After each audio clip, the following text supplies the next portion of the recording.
Hello, everyone, and welcome to the Wednesday morning devotion with me, Megan Alden, and Me, Kayla Carrico.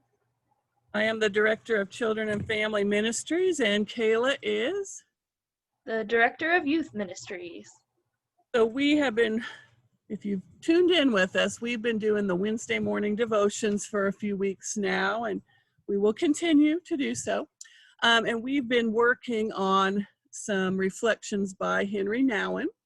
So we hope that you have been enjoying those as much as we have. We both discovered that we really like Henry Nouwen and his reflections. And even though he's not with us any longer, most of his reflections are very relevant to the world we're living in today. You can kind of see, you can read stuff and think, oh, he's writing as if he's right here with us right now, talking to us. So we are glad you're with us, and I will turn it over to Kayla. She has a wonderful reflection for us today. So I'm going to share this reflection right now and read it to you. Why do we keep hiding our deepest feelings from each other? We suffer much, but we also have great gifts of healing for each other. The mystery is that by hiding our pain, we also hide our ability to heal. We are called to confess to each other and forgive each other, and thus to discover the abundant mercy of God. But at the same time, we are so terribly afraid of being hurt more than we already are. This fear keeps us prisoners, even when the prison has no walls. I see better every day how radical Jesus' message of love really is.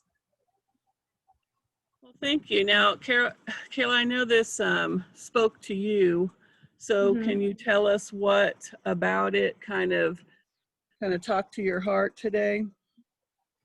Yes. My favorite sentence in there is that the mystery is that by hiding our pain, we also hide our ability to heal. And so I think it's easier to feel safe when you hide your pain and your problems and your suffering from others in order to appear as if you have it all together.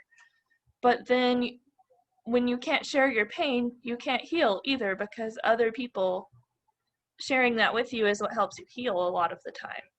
And so really, I think Brené Brown talks about this a lot if you've heard of her, but she talks a lot about the strength in being vulnerable.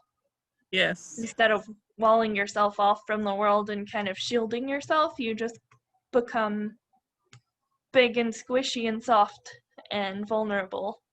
And there's a lot of strength in that. It's hard for people because who wants to feel pain?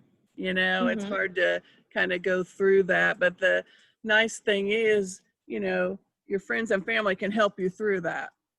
You don't have to do it all by yourself, and thus, you can work on healing. So yeah, I agree with you. But go ahead. Oh, sorry. If we're honest with ourselves right now, I don't think anybody has it all together, and we're all hurting in some way. It's been a tough year. It's election season, and I think we're all struggling a bit. And if we can share that with each other instead of acting like everything's fine, we might be able to find strength and growth. Well, and when you're sharing with others, you can sometimes find common ground that you didn't think you had, And True. You're not going to find that if you're kind of keeping everything to yourself, and it's just not healthy for your body too. So yeah, I agree. I think that's a great reflection, because especially in this time, a lot of people have lost a lot of special events and different things in their life, and not been able to see certain people, family, and it just kind of builds, it kind of builds up, and this year's been a long year. So long. I know. So do you have any final thoughts? Not really, just that it is okay to have your feelings, and it's also okay to share them. I think we should end on that. I think that's a perfect sentiment. So we will see you all next week. Thank you for joining us. Yeah. Bye. See ya.